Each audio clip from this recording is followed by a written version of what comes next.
Greetings, Gerald Clark with you again here today. We're going to take another little venue down the Anunnaki path and look at a little history since I'm in the mood. And we're going to go right back to the beginning. And in order to do that, let's go back to where most people start. And that's with this book, the Bible. This particular one is an NIV study Bible, and it was given to me by Jim Addington, the fellow pilot of mine. Christmas 1985. You can see right there where he gave it to me. Thanks, Jim.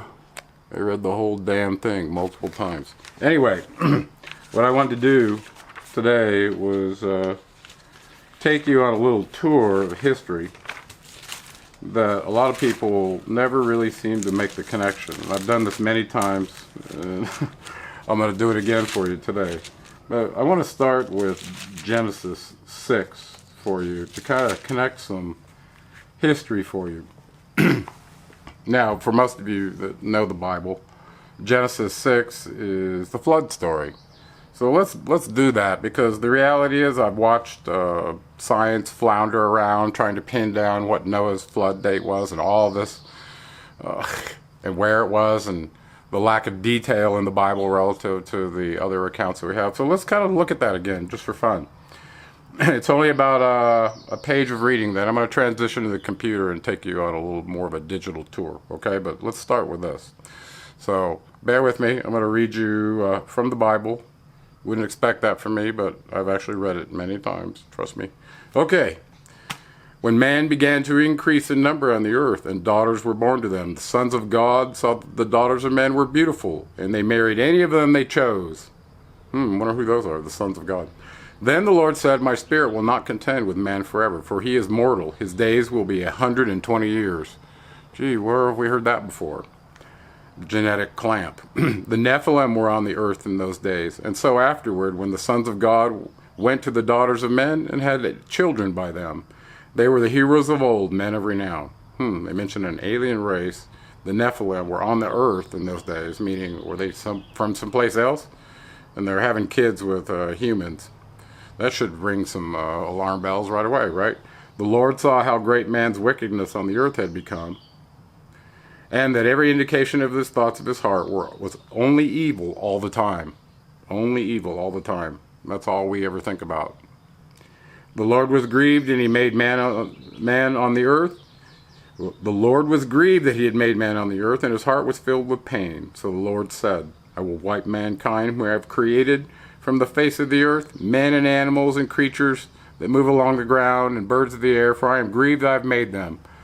But Noah found favor in the eyes of the Lord. This is where it gets good, right? So this is the account of Noah in Genesis 6:9. Noah was a righteous man, blameless among the people of his time, and he walked with God. Noah had 3 sons, Shem, Ham, and Japheth. Now the earth was corrupt in God's sight and was full of violence.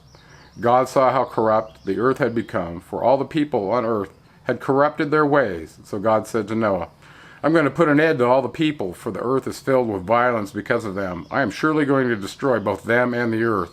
So make yourself an ark of cypress wood, make rooms in it, and coat it with pitch, inside and out. This is how you should build it. And then the dimensions of the ark are given and all that. Okay, and then you know the story. Let's go to Genesis 7. The Lord then said to Noah, go into the ark, you and your whole family, because I have found you righteous in this generation. Take with you several of every kind of clean animal, male and female, every kind of unclean animal, a male and a mate, and also 7 of every kind of bird, male and female, to keep various kinds alive throughout the earth. 7 days from now I will send rain on the earth for 40 days and 40 nights, and I will wipe the face of the earth from every living creature I have made. Okay, and Noah did all that the Lord commanded him. Noah was 600 years old when the floodwaters came on the earth. Okay, let's just stop there for a second. Let me say that again. Noah was 600 years old when the floodwaters came on the earth. He's kind of got an alien lifespan, doesn't he? That's kind of odd. I brought another book out that I thought I would share a little segment with you before we run off to the computer. And that's the Anunnaki of Nippur, for those that have not read this book. Okay, so if you happen to get a copy of it, turn with me to approximately page 147. And I want to share a little bit with you from a very famous story called the Epic of Gilgamesh. And you know, actually, the mosquitoes are biting my ankles right now. I wanted to do this in front of the, I don't know if you can see that behind me, behind the confessional back here with some other edifices you see over here, some padres and some statues and stuff, just to be in the mood. I'm going to take this inside and read this digitally for you off the computer before I end up with dengue fever or typhoid or some crap. Okay, so join me in just a moment. We'll be right back. Okay, I'm back, folks. And I wanted to jump over to the Chaldean account of Genesis. We read a little bit from there the last time. And I want to continue here just real quickly to give you some time frame relative to this being we call Noah in the city of Shuruppak, which is going to be my focus for today. So we're back in the book. We're talking about Corey's second book, according to George Smith, in the history of the 10 kings of the Chaldeans, and the period of the continuance of each reign, which consists collectively, now listen to this, of 120 sari, or that's 432,000 years. And he gives it right here for you. 432,000 years. How many of you went and multiplied 120 times 3,600 to verify that this number was correct? I did, just so you know. Okay, reaching to the time of the deluge. This is important. This is the biblical deluge that turns out to be the time of Noah, which we just read about in Genesis 6. For Alexander, enumerating the kings of the writings of the Chaldeans. Okay, there's Alexander the Great, and he was from Macedonia, 330 BCE, and it turned out he was alive the same time Berossus wrote the history of Sumer, and then it ended up in Greek hands. For Alexander, enumerating the kings from the writings of the Chaldeans, after the 9th king, Al-Qādisiyyah, now these are the Greek names, not the ones you see in the other tables, okay, and we'll go over those, proceeds to the 10th king, who is called by them Ziusudra in this manner. After the death of Al-Qādisiyyah, his son Ziusudra, so his father dies. Next king, Ziusudra, reigned 18 sari. Okay, so this date right here is in question. I've seen 10, I've seen 18. It depends on who you read it from. So every one of these Sumerian Kings lists is a little bit different, and we're going to do some comparison with that, just to help clarify some things. So let's read the Berossus version up to where the flood happens, so we can get a context from that version, okay? In his time happened a great deluge, the history of which is thus described. The deity Kronos, now let's figure out who this is relative to the hero Noah. Okay, the deity Kronos appeared to him in a vision and warned him that upon the 15th day of the month Dionysius there would be a flood by which mankind would be destroyed. He therefore enjoined him to write a history of the beginning, procedure, and conclusion of all things, and to bury it in the city of the sun at Sippar. We talked about that in the Sippar video. And to build a vessel and take with him his friends and relations to convey on board everything necessary to sustain life, together with all the different animals, birds, quadrupeds, and trust himself fearlessly to the deep. Having asked the deity, Kronos, whither he was to sail, he was answered, to the gods, upon which he offered a prayer for the good of mankind. He then obeyed the divine admonition and built a vessel 5 stadia in length and 2 in breadth. Okay, 5 stadia in length and 2 in breadth. We forgot to look in the Bible to see if that's what the dimensions were, but let's keep that in mind. 5, let's do that. We might just have to go do that real quick, okay? Build it, take it, reservation. Anybody think? Okay, one more time. 5 in length and 2 in breadth, okay? 5 stadia in length and 2 in breadth. Let me open the Bible back up and just check right there in Genesis 7 if that's what it says, okay? I forgot to do this for you, so let's check. All right, so I'm opening up back to Genesis, the flood here. Okay. So make yourself an ark of cypress, make rooms in and out, pitch inside and out. This is how you're to build it. The ark is to be 450 long and 75 feet wide. Okay, 450 long and 75 feet wide. So this was converted, so we got to go to a website and figure out how much a stadia is. All right.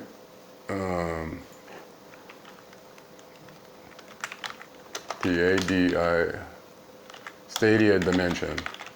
Let's see what we come up with here. Okay. Stadia. Okay, in Wikipedia. Unit of length. Okay, let's see if this has anything good. We might have to go from here to somewhere else where we can trust them. Okay, so lengths, meters, Ptolemaic, Phoenician. Okay, a stadia name. Okay, I guess you would have to go to Babylonian. It's 196 meters. It's 200. 196 meters, 214 yards. We got to convert that to see if it comes out to 450 feet. 196 meters. 196 times what? 3.3 meters to a yard equals 640. Let's see what we come up with again. Okay, they said it was going to be 450 long. We come up with 640. So who knows? Okay, well, let's keep going. I might have the wrong measurement here. One of these other ones might match it, like the Ptolemaic one, or maybe you had to do it from the Greek time to come out. What's 185?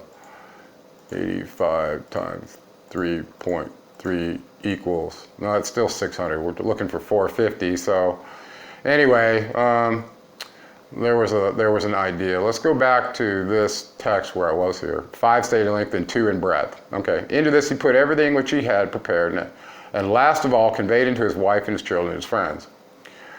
Okay, then you get the story about him sending out the birds. After the flood which went on the earth and was in time abated, Ziusudra sent out birds from the vessel which did not find any food nor any place where they might rest their feet. Returned to him again after an interval of some days. He sent forth a second, and now returned to their room, blah, blah. But they returned to him nor from whence he judged the surface of the earth had appeared above the waters in the last one. Okay, so he makes an opening in the vessel, and probably, okay, let's see. All right. And they talk about where the vessel was stranded in Armenia. Some part of it remains in the Corsican mountains of Armenia, and the people scrape off the bitumen with it to make, which it has been outwardly coated, and make use of it by way of an alexipharmic and amulet. They make things out of it. How funny. All right, so this version of the flood story very much parallels the Noah story in the Bible, where he sends out birds to see if the waters receded. It's almost exactly the thing. So the interesting thing to keep in mind is here, we're talking about a king, okay, which the Bible doesn't even mention that Noah was a king. Okay, he's played off as some shepherd in the Russell Crowe movie, right, Noah? Well, here he's in the Sumerian Kings list. Right here he is, Ziusudra. Okay, and it gets more interesting when you realize that other cultures call him different names. We called him Noah, but here he's called something else. Okay, so this is what really got me. Check this one out. Okay, so this is from my book, The Anunnaki of Nippur, that I was going to read to you before the mosquitoes started attacking me outside. But this is a really important document, the Epic of Gilgamesh, because it corroborates the flood story and also gives you the other names and the motives that Gilgamesh had to write his epic. Okay, so I put this in the Anunnaki of Nippur. It's on page 146 where I'm at right now. Okay, for those of you who have the book. Gilgamesh meets Noah. Okay, I gotta give you a little background. In the Epic of Gilgamesh, he runs around looking for the gods in Lebanon, and then ultimately, let me take a little drink of tea here. Gilgamesh realizes he's 75% Anunnaki because of his ancestry, and he knows about this king named he calls him Utnapishtim right here. He knows about this king just down the way from him, and he's in Uruk, and this other guy is in Shuruppak. He knows about him. He knows that he found a solution to longevity in his genetics, and so he's going to go and find him, because he knows this guy who found the solution, Utnapishtim, king of Shuruppak, was only 50% pure Anunnaki DNA. Okay, so Gilgamesh wanted what he had, and he also has this encounter with him, which is very important because Noah-Atrahasis-Ziusudra, Ziusudra, whatever name you want to give him, tells Gilgamesh a brief history of the flood and how we got to where we are. This is why it's so important. Atrahasis, Enuma Elish, Epic of Gilgamesh mixed together. You corroborate those and you really got some truth, okay? So let's go down here. Gilgamesh meets Noah. With that said, King Gilgamesh finds the great flood exile, Utnapishtim, in his quest and gets him to relate the details about the plant of life he seeks, which is harvested in the shallow waters of the ocean earlier in the story. Okay, so in the Epic of Gilgamesh, tablet 11, and I give you the references from my book here. Gilgamesh spoke to him, to Utnapishtim, the far distant. I look at you, Utnapishtim, and your limbs are no different. You are just like me. Indeed, you are not at all different. You are just like me. I feel the urge to prove myself against you, to pick a fight. Utnapishtim spoke to Gilgamesh. Let me reveal to you a closely guarded matter, Gilgamesh, and let me tell you the secret of the gods. From this point, the biblical Noah tells Gilgamesh the full detailed accounting of what happened before, during, and after the Great Flood. Compare this account to what is told in Genesis 7 through 9. There's quite a different accounting of that story. That was so important in the search for mankind's true origins. Okay, so let's go on a little bit farther here. Tablet 11 continues on page 147 of my book, Anunnaki of Nippur. Shuruppag is a city that you yourself know. Okay, so this is Utnapishtim talking to Gilgamesh. Situated on the bank of the Euphrates, that city was already old when the gods within it decided that the great gods should make a flood. There was Anu, their father, warrior Enlil, their counselor. Ninurta was their chamberlain. Inuji, their canal controller. Far-sighted Ea, who's Enki, swore the oath of secrecy with them. So he repeated their speech to a reed hut. Reed hut, reed hut. Brick wall, listen, reed hut, and pay attention, brick wall. Man of Shuruppak, son of a borrowed tutu, okay? Remember this right here. This is in the Kings list to show that Ziusudra, or what we call Utnapishtim, was the son of this dude, okay? So this is another name for the Greek name that Berossus gave him. Dismantle your house, build a boat, leave possessions, search out living things, reject cattle, and save lives. Put aboard the seat of all living things into the boat. And there's a gap. I realized and spoke to my master Ea, Enki. Okay, this is Utnapishtim talking. I have paid attention to the words you spoke in this way, my master, and I shall act upon them. But how can I explain myself to the city, the men and the elders? Ea, Enki made his voice heard and spoke. He said to his servant, you shall speak to them thus. I think that Enlil has rejected me, so I cannot stay in your city, Shuruppak, and I cannot set forth on Enlil's land again. I must go down to the Apsu and stay with my master Ea, the Apsu meaning Africa, where Enki's terrain is. The important point of this tablet snippet is to point out that Utnapishtim attributes his fate to his father Enki, who warned him in the upcoming flood, blah, blah, blah. So we can go on from there. And they go looking for the plant of life, but the important point is that we've reestablished, let's go back to another document, who the king of Shuruppak is, and that he was the Noah character in our story, because the Bible leaves that out, if you hadn't noticed. So let me close this and go back to a picture over here. Is it this one? No. I got a picture for you here. Okay, let's get oriented again. So here's Ur, here's Uruk, and here's Shuruppak. Okay, so Gilgamesh was the king of Uruk, circa 2900 BCE or so, okay, right about here. And just up the street at Shuruppak, right along the river here, it looks like the Tigris, is the city of Shuruppak. Okay, and it's interesting, they call this city the city of the Ark in some of the documents that I looked at. So let's go look around a little bit and get oriented, and then let's go back to solving this issue about Shuruppak and whether this was the city where the flood took place, okay? So I went to this site from the University of Pennsylvania and looked up some information on Shuruppak and what excavations had taken place there. And it turns out this is the place. They call it Tell Fara or Fara, Iraq.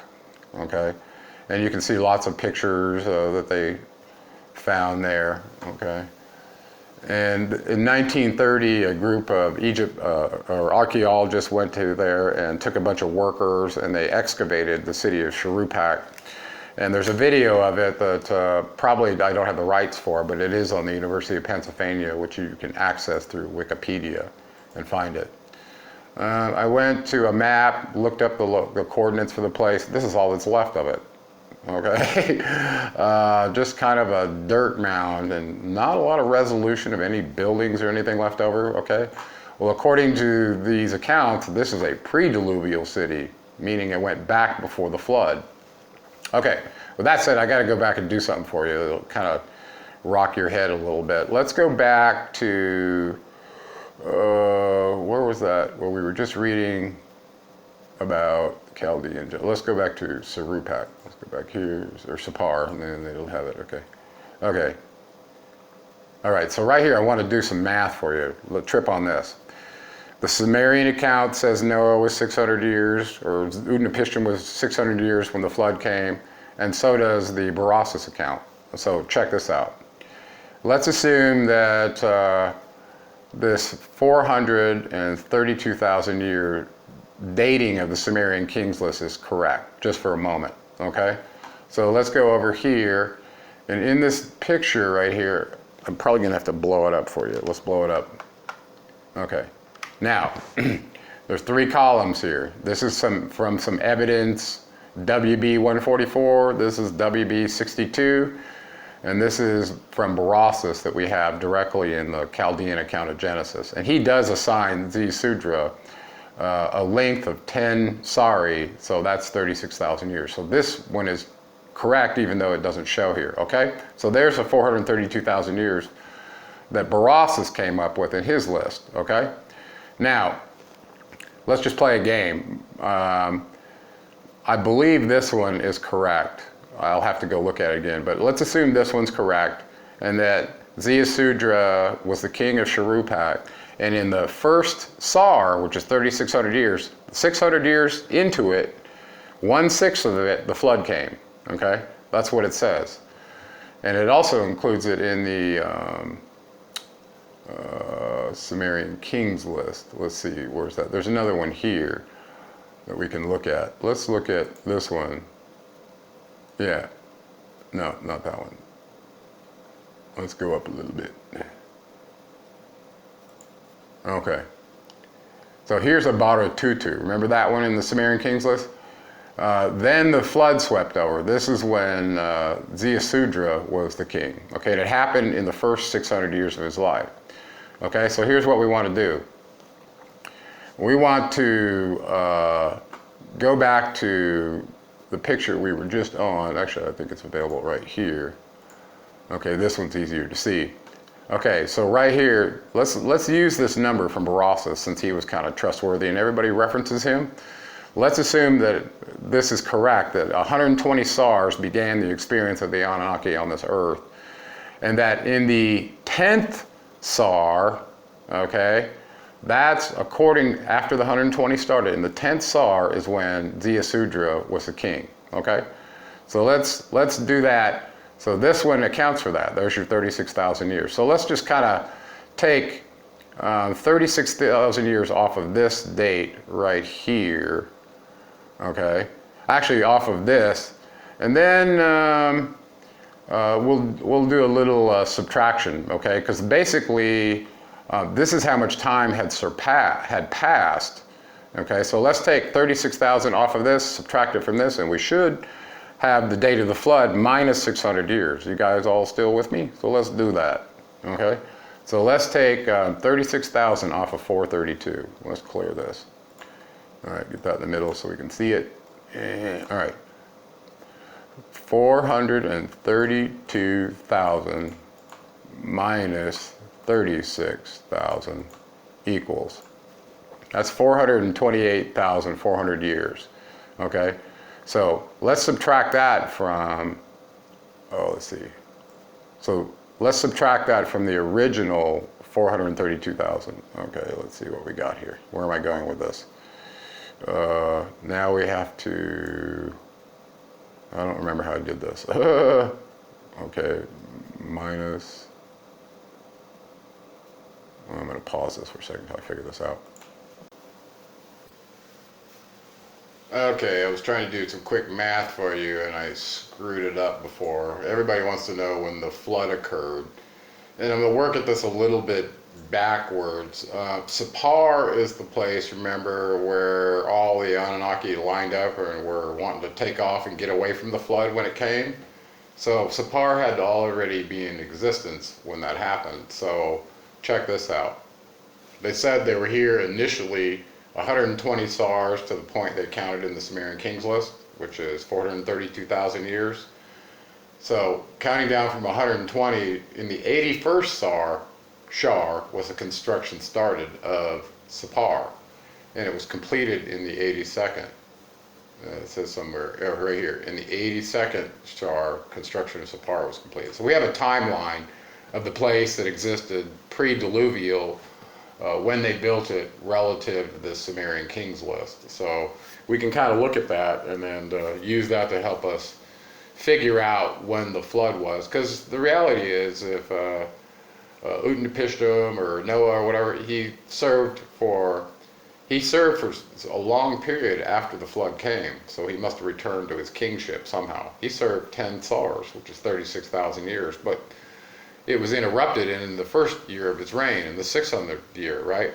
So let's do this math real quick and kind of get a marker where the earliest point of the one of 4 major floods could have happened on the earth, and this one seems to be coincident with, we're trying to track down the one of Noah's flood, right? So let's take 81 SARs, multiply that by 3,600, or 82, let's clear that, it was completed, okay, 82 times 3,600 equals 295,200. Let's subtract that from 432,000.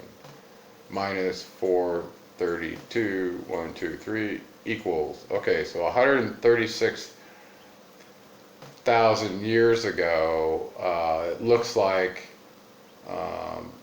there was a flood, okay? So that's one way to look at it. You could take the, let's do what's 82 times 3,600. Okay, so that's, oh, okay, there we go, that's correct. 295,200. That's how many SARs 82 is. Okay, so let's take that off of 295,000. Let's clear 295, 2,000, 432, 1, 2, 3 minus 295, 600 or something like that, whatever it was, equals. Okay, that's still 136,400. Okay, so it looks to me like it's very possible that one of the early floods that they related to the antediluvial cities of Mesopotamia happened a long time ago. That's very possible, okay? One other way to look at this is to go to the Sumerian Kings list, and I'll bring it up here so you can see it a little gooder. You could just say, well, if they were here 432,000 years and 600 years into this guy's reign, the flood happened. Well, you could go back and say, well, that was 35,600 years ago that the flood happened, approximately, okay? Well, that's an interesting time because it coincides with the age of Leo. In the Emerald Tablets, it says that's when the Giza Pyramid was built. It was about 34,000 years ago. Okay, so that's kind of interesting. Did he build that pyramid because he knew a flood was coming? And because of the solar micronovas every 12,000 years, we've had several other floods, according to the priest and saints of Egypt who met with Solon and told him there were 4 major floods, meaning they covered the whole earth. So this is just one of them. So Noah's flood may not have been the last flood, is what I'm saying, okay? And here's Ziusudra-Noah with his 10 SAR reign, okay? So if you just subtract 600 years off of this and say, well, that's when the Great Flood came, okay? Because that was in his reign. He didn't get to surf out this whole thing, all right? That's another way to look at it. So the date's kind of all over the place, but at least we have a date for the city of Sippar when the Anunnaki were using it, when that flood came. And that looks like it was 135,000 years ago for that one. Okay, so we're talking a bit about the city of Shuruppak. It's important because it shows up in the Epic of Gilgamesh and insinuates that this is the city, not only where Ninmah was the medical officer, but also the place where, they call it the healing place. This is because the medical center was there under Ninmah, Isis. Belit Elir, or Ninmah, whichever one you would call her. Okay, and another location calls it the place of the ark, and I'll see if I can find that for you. Let's see if I have any other good stuff in here to show you on this. Okay, here's another. So this is one of the other Sumerian Kings lists where it starts, and after kingship was in Eridu. Okay, and they give you all these rulers, and then the flood swept over, and here's a borrowed tutu. Okay. So, and they also give it to you in SARS and in years. So, a lot of people looked at Shuruppak, found this mud sediment that was about 8 foot deep, said, oh, this is where it stops, and they had not dated the city correctly based on where they thought the Noah's flood was. Well, this one turned out to be around 2900 BC, and it didn't even go back to the Ubaid period, which goes all the way back to basically 5,000 years ago. Or 5,000 BC, even farther. So they found this mud layer about 8 foot deep, started digging through it, got tired of digging, said there's no evidence of any civilization any farther, so this is it. That's how they first decided that the biblical flood happened 4,000 years ago. Okay, isn't that funny? So turns out they kept digging and found stuff even further. And now, as you realize that they're saying these pre-diluvial cities are even older than that if they were to investigate those, and they list what they are, there may be even older evidence there that goes all the way back to 432,000 years ago. Okay, and Sippar was one of them. It's up in this area, but some of these others were listed as well. Okay, and Shuruppak was called the city of the ark. So I don't know if it was pre-diluvial or not. This is a question. It's not clear in the evidence that it was. Okay, so let's go on to, actually let's take a pause and we'll pick up in a moment. Alright folks, I got to go back and correct a mistake. Shuruppak had to be a pre-diluvial city if it was the one the flood swept over. Duh. Okay, so sorry about that, but it clearly was pre-diluvial, but I can't find a date where it says the city was constructed like I can for Sippar, so we can kind of date when we believe Ubaro Tutu's son, Ziusudra or Utnapishtim or Noah, was the king of that city. Okay, and some people like to say it was around 2900 BC, but I can't be sure, to be honest with you, or when he was really the king. Okay, let's go. Okay, so here we are back at Shuruppak. Remember this key connection between Uruk and Shuruppak, where Gilgamesh was, Gilgamesh left here and went up to Shuruppak to meet Noah Utnapishtim to find out about this plant of life that gave him immortality supposedly, but also he rehashes the issue about genetics and the flood with him. So, so there's good corroboration here between Utnapishtim's story, who turns out to be Ziusudra, who was Noah. Okay, now let's assume it was a pre-diluvial city, and this apparent area was really prone to flooding, both local floods and global flooding. So I looked this one up on a map to make sure I knew where it was at. This is all that's left. Okay, I know some of you, let's get a little out so you can see where we're at. But surrounded by a bunch of farm fields, okay? Sandwiched between the Tigris and the Euphrates. You can see that green area here. And if we go back to this one, you can kind of see that's that area up in here. So Shuruppak's sitting right on the Tigris that runs right up through here. Oh, the Tigris is over here. So this is an intermediate branch of the river, somewhere in between here, where it's kind of on a floodplain. So I thought, so here's the Euphrates, and here's Tigris. And you remember the Euphrates was real important because that's where the city of Gilgamesh was, and he talked about his burial there being on the Euphrates. So it was just slightly away from the city right over here. All right, let's go look at it from Google Earth and see if we get anything better from that. Not really. We can zoom out so you can see a little better where we're at. Okay, there we go.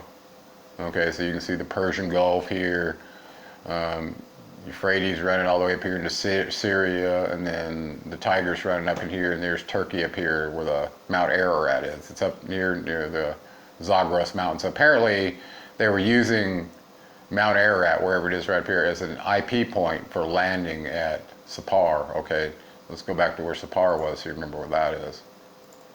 Okay, here we go. So we're real close. Here's Shuruppag, there's Sippar. Oh, Shuruppak, Sippar.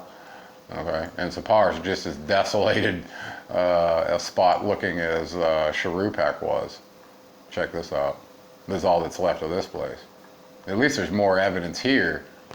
You can see than there was at the last one. So these are very old locations. According to what we just looked at, this one was built in the 82nd SAR of the Anunnaki's occupation on this planet, which started 120 SARs before. Okay, so you can see that it's 200, after about 135,000 years ago, they built this thing, okay, when you do the math. All right, so let's move on out of Google Earth now and see what else we can learn about this place. Okay. I think that's probably all I'm going to do for today. We can look at one of these other Sumerian kings. Let's see if you can see. Oh, so here, there's lots of pictures of things they found in Shuruppak. You can go to the University of Pennsylvania. They have an online kind of a museum here where I started to look at some different things. Here's some different things. I just searched Shuruppak, Shuruppak, I believe is the correct spelling, but it seemed to come up. This article right here, Reflections on Mesopotamia, was really quite interesting. As you can see, several of the things they found here. And then, let's see, we found another spot for looking at evidence from there. I think it was Wiki Commons pictures is what Krista pointed out to me. So there was a bunch of stuff on Wiki Commons that you could look up to see some of these.